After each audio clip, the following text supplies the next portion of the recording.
The Adam and Eve syndrome is our overarching theme.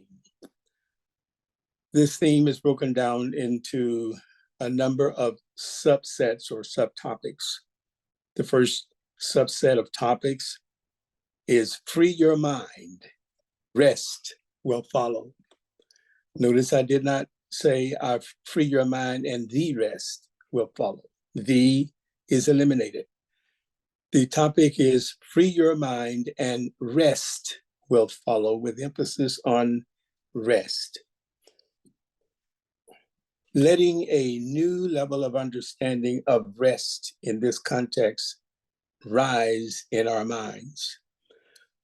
The first part of this lesson, lesson 1 last week, was free your mind and rest will follow, and this working topic was confession and forgiveness. This week, part 2, the working topic is the elephant in the room. Let me repeat, the elephant in the room.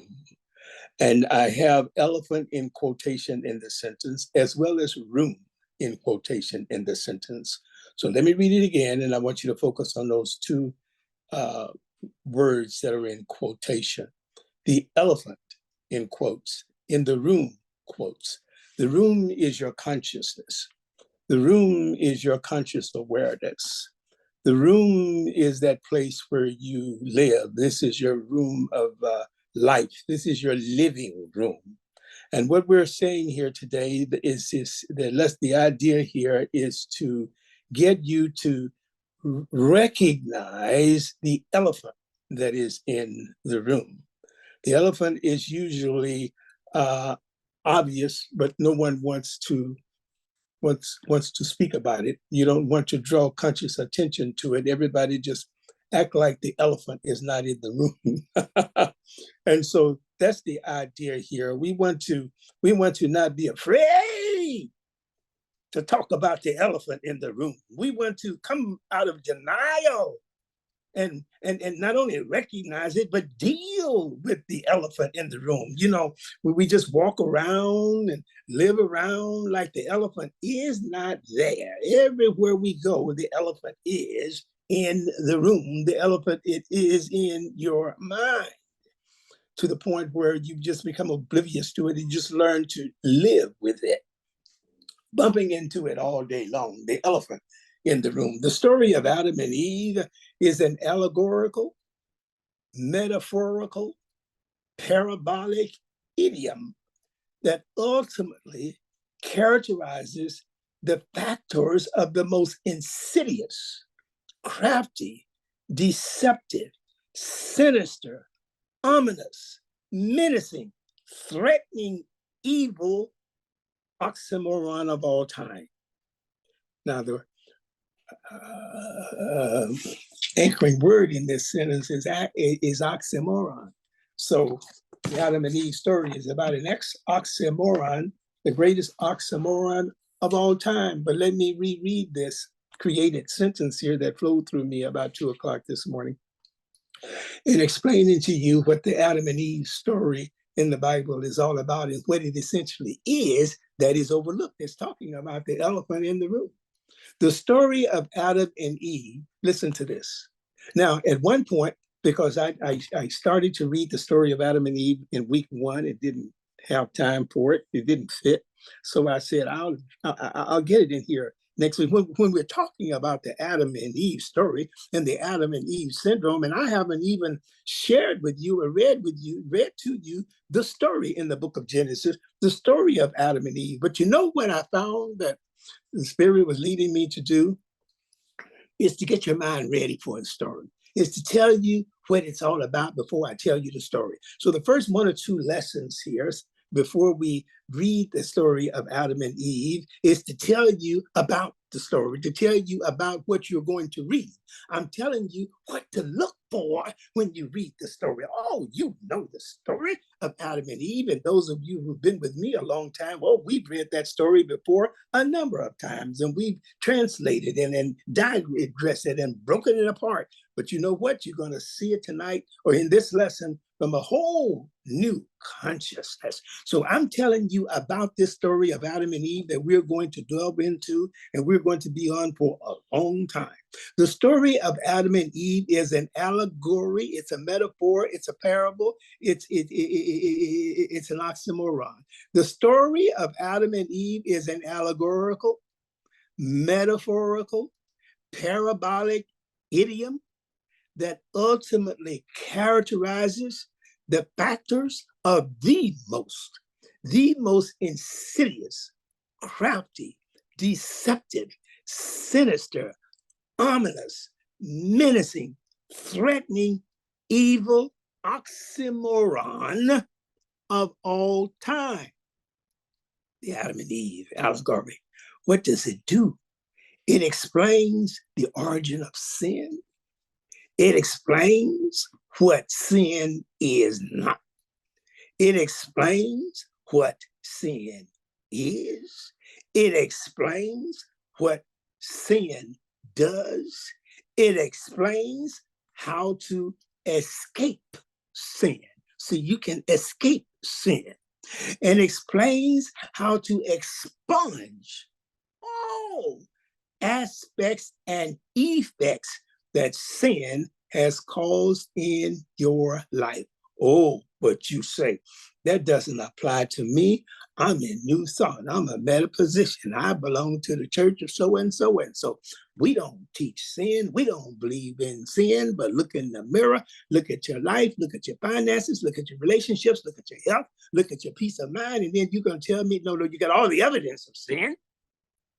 That's what the evidence of sin is. All of that stuff.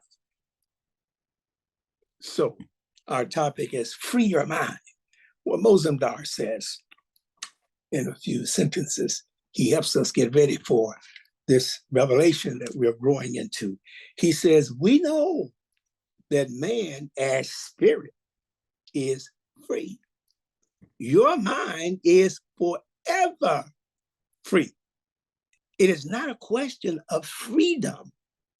It is not a question of freedom, but the realization of that freedom. So free your mind is an oxymoron. It is an insidious, crafty lie, a deception. Your mind is forever free and nothing can cause it to be in any other condition but free. Your mind is forever free, Bosendar says. He said, it's not a question of freedom, but the realization of that freedom. That's what our course is about. That's what our project here is about. That's what these lessons is about. It's not freedom to be free from anything or trying to free yourself from anything, but the realization of that freedom is our only goal, is our only purpose, and that is the only thing that we are learning to do here. Not to free yourself from something, but the realization of that freedom that you already are. He says, but only through mind can that realization be brought forth. When the mind is infilled with thousands of perverted ideas of life, how can we have the realization of the presence of God and his eternal gifts? When the mind is infilled with thousands of perverted ideas of life.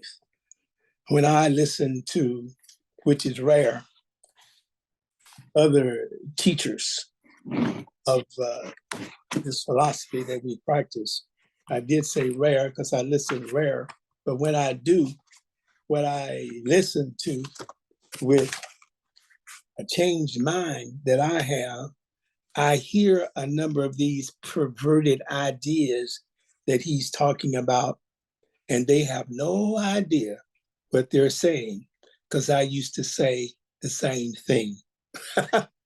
from the same understanding of the ideas that I hear them speak from. But somewhere I read it when I was a child. I spoke as a child and did as a child. But when I became a man, I put away childish things.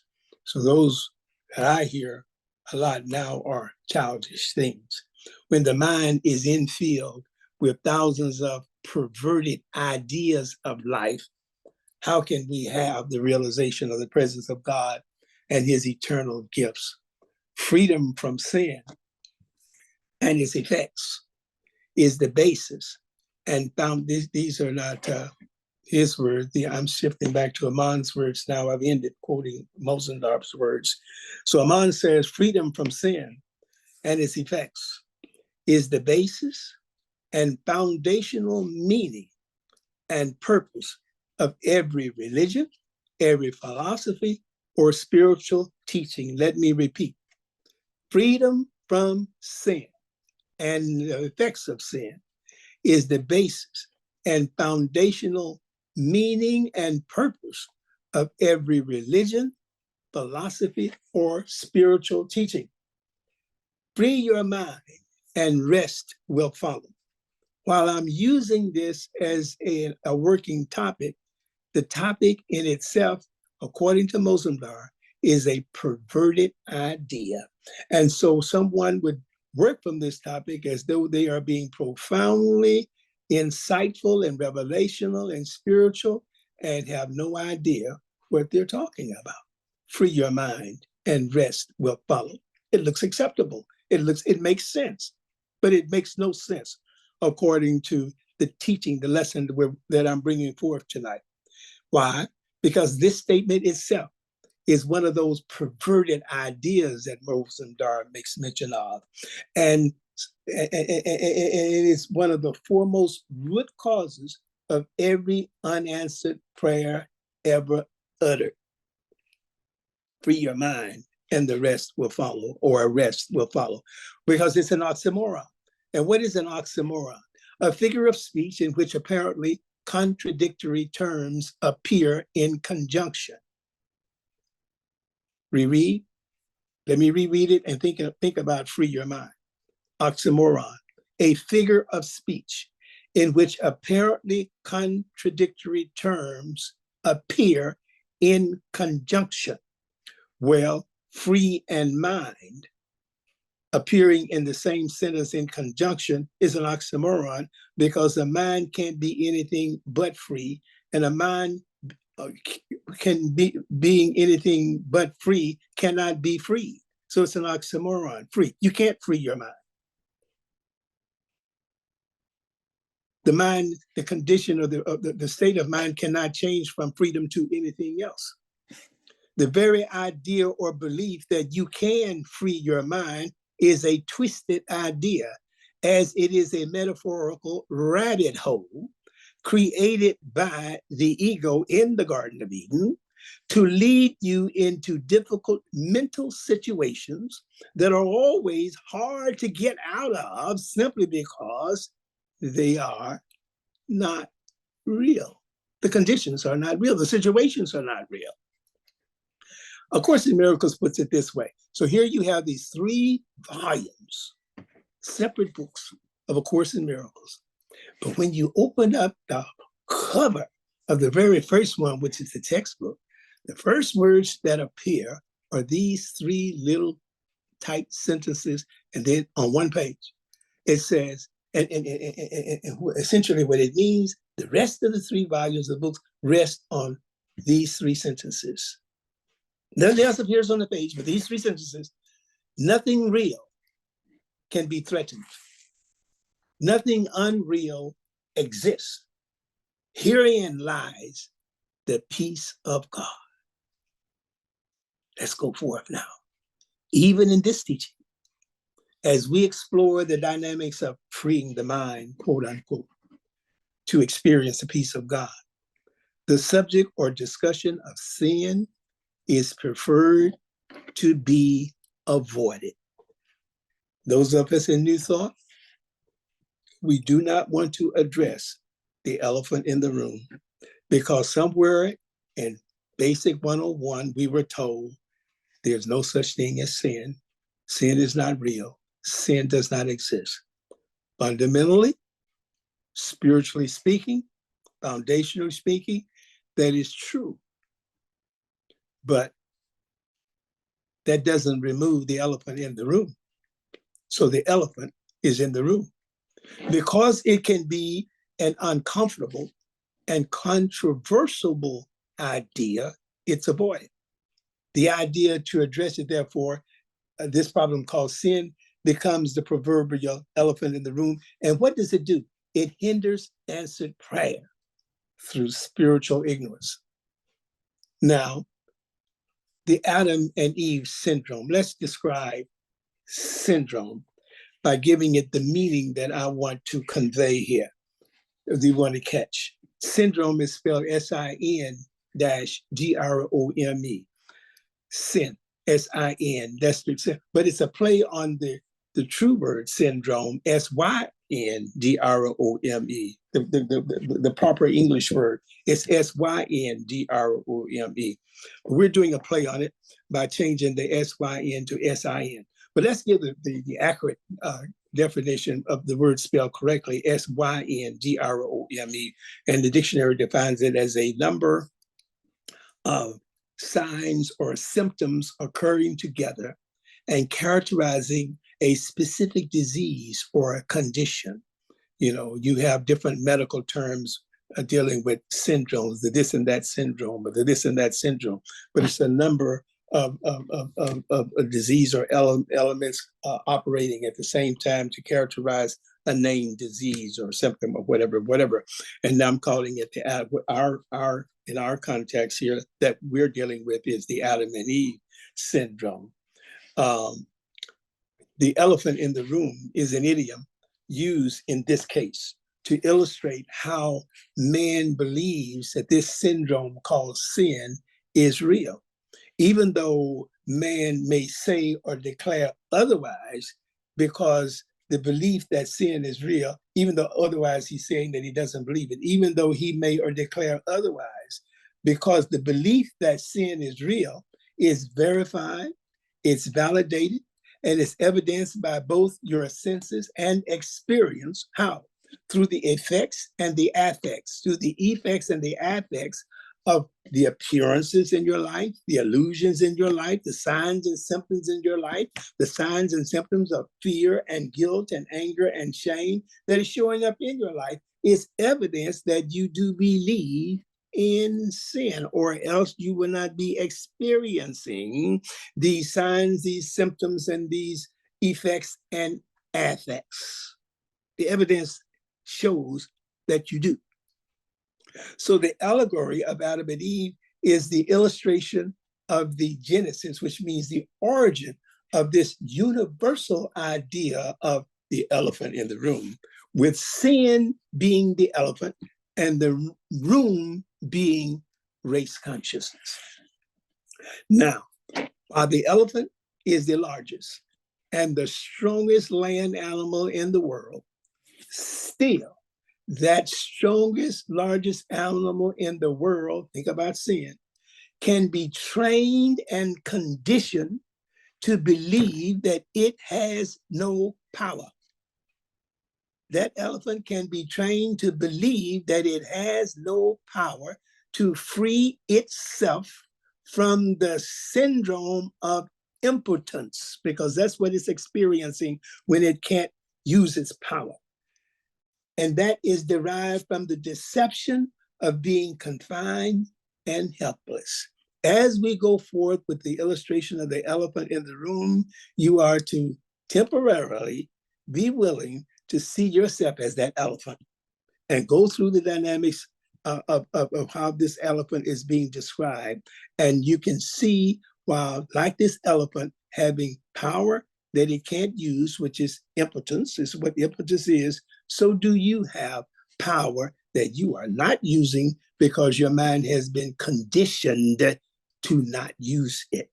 While the elephant is the largest and strongest land animal in the world, still, it can be trained and conditioned to believe that it has no power to free itself from the syndrome of impotence derived from the deception of being confined and helpless.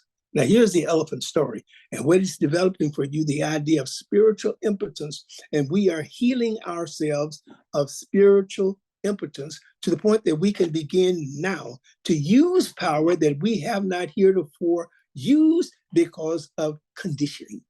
The story of the elephant is similar in principle to the interpretation of the story of the freeing of the Israelites from Egyptian bondage. It's called the Exodus. And that's what we're experiencing through these lenses, is the Exodus. And I'm coming to set the Israelites free. The Israelites had fallen into bondage, into captivity of Pharaoh. And these people had become slaves for 400 years. The number 400 is symbolic. It represents for the length of time, whatever length of time, whether it's been a year or 2 years or 6 months or 20 years, that you've been dealing with a situation.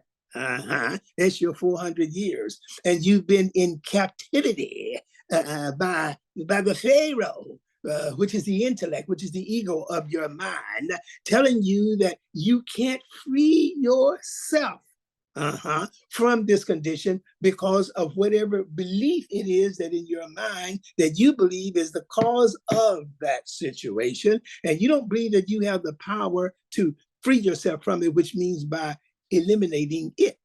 When Moses came to set them free, when the truth came to them, and the truth has come to us many times, they murmured and were not ready to leave their states of imprisonment.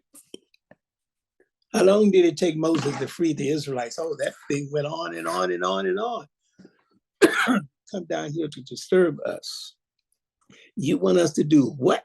And Moses had to spend, Moses didn't come up and show up one night and led them out the next day.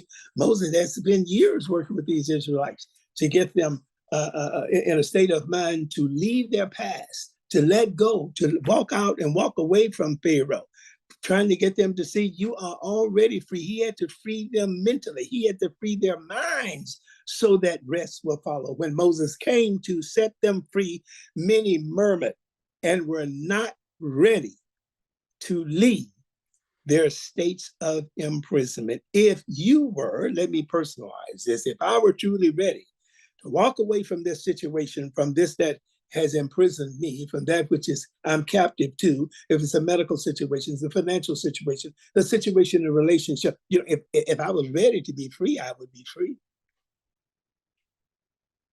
It was all they knew. And they could not conceive of themselves being free. So Moses had a difficult time accomplishing his mission because he first had to train the minds of the Israelites. And that's what we're doing here through our sessions week by week. We're training those Israelites in our consciousness, the positive thoughts, the thoughts that know that the promised land is there, the thoughts that we know that we have choice. We don't have to be dealing with the sickness, this malady, this problem in relationships, or whatever. We know that we can free ourselves, but we have power that we can't use. We're going through a phase, a period of spiritual impotence. Power, but cannot use the power. He had to teach them that they were prisoners of their own belief. What is this own belief that we are freeing ourselves from? Well, the elephant in the room. What is the elephant in the room? The belief in sin. Well, you say, I don't believe in sin. That's intellectually, you don't. But in fact, spiritually, you do. And the evidence is there of the problem that can't be resolved. Once Moses got them to understand this principle, then neither the Pharaoh nor all his magicians could do anything to stop the force of truth and the made-up mind of a nation of people. They gained their freedom from captivity, you see. So the elephant story illustrates these same principles that are discerned in the story of Adam and Eve. They are. So the man and the woman, Adam and Eve, were deceived by the serpent. And the serpent is the ego or sense consciousness. And they fell into a consciousness of duality. And this consciousness of duality, believing that there was something other than God that can cause situations in their life, it depleted their spiritual substance, their spiritual power, and it compromised their relationship with God, so to speak.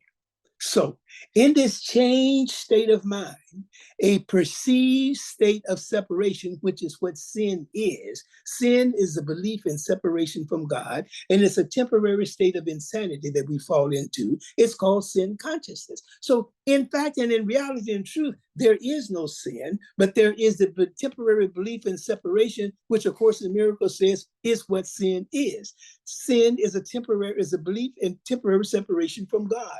And they had to then experience human conditions that they had not known before.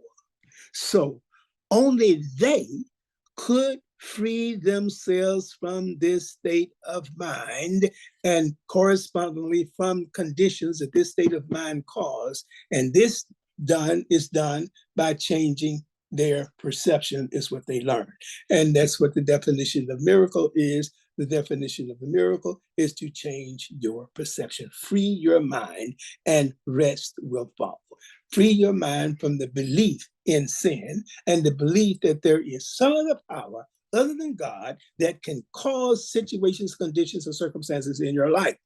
Free your mind from that and rest will follow. But there's a puzzle in there. There's a mystery still in there. There's something that still needs to be worked out in what I just said.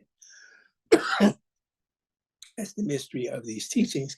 And when you learn it, when you learn what that is, what you're doing is demystifying the mystery or taking the mystery out of the mystery, because it's truly no mystery.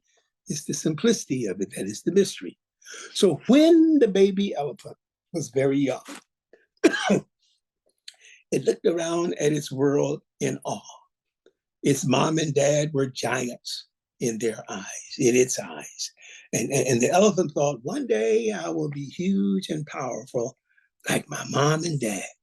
Well, as the baby elephant grew to maturity, someone decided to train the elephant by placing on its leg a chain that was tied to a stake in the ground. Are you imagining that? Okay, here's the baby elephant growing up. You see, what is important is that the trainer had to get to the baby when it is a baby elephant. And while it is a baby elephant, it puts a chain around its leg, chained to a stake in the ground. This is what has happened to mankind, as told in the story in the book of Adam and Eve.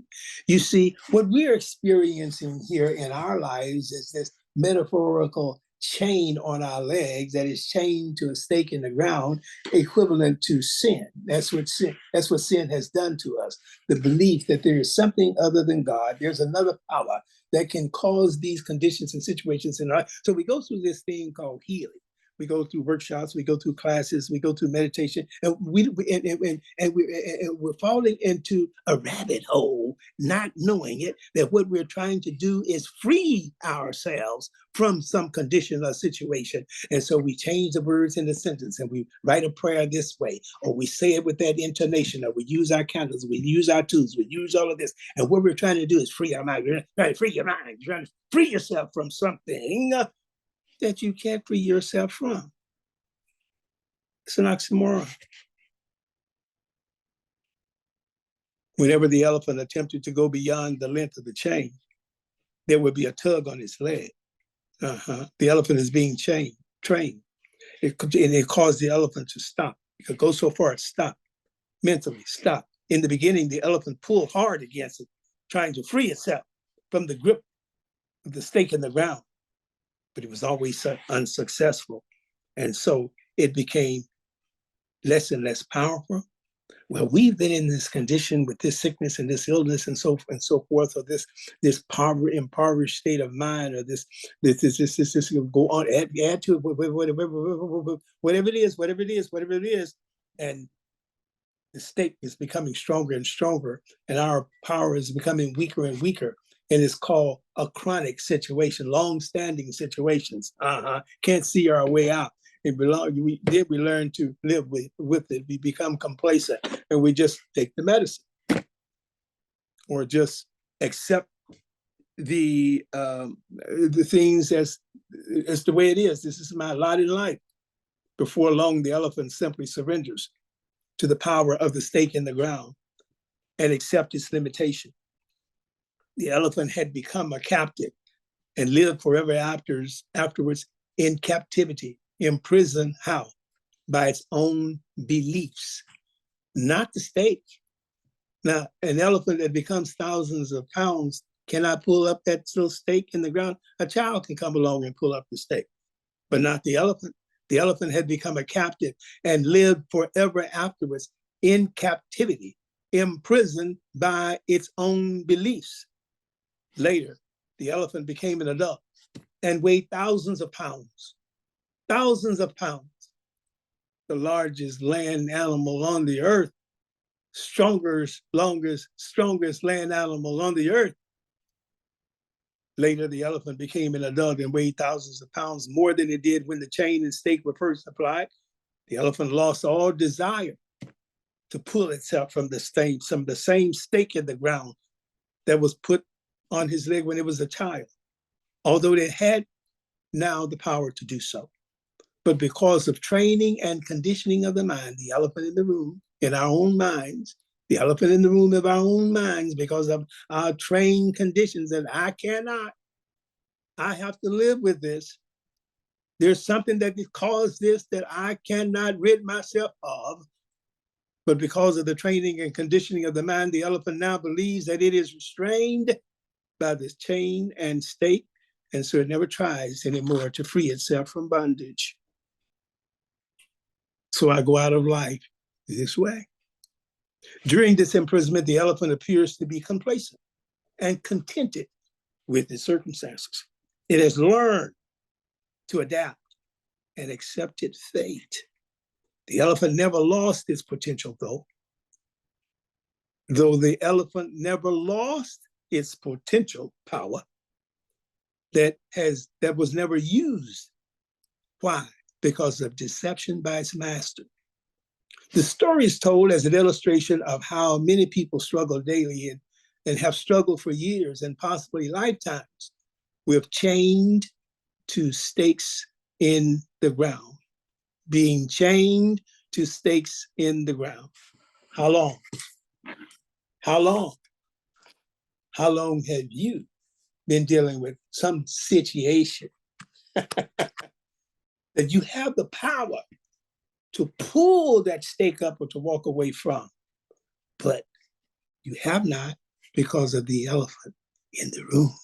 And that's what we're going to be addressing as we continue with this series, Free Your Mind and Rest. Many have been chained to stakes as a result of experiences in life that have not been understood and healed. What is a stake? A stake can be any experience that has happened in one's life that he or she believes is the reason or explanation for their undesired situation or circumstance. What are you believing is the reason or the cause behind whatever it is that you're experiencing in life for all this time? And when something happens in your life, you give something else the power to be the cause of that situation and then deal with emotional reactions to that mess when it's nothing but your belief and your perception about the thing that's causing the reaction and the registering of your temperature. Further, the individual usually believes that he cannot release the past or cannot change the results of what has happened or things that may be continuing to happen. That's the elephant in the room.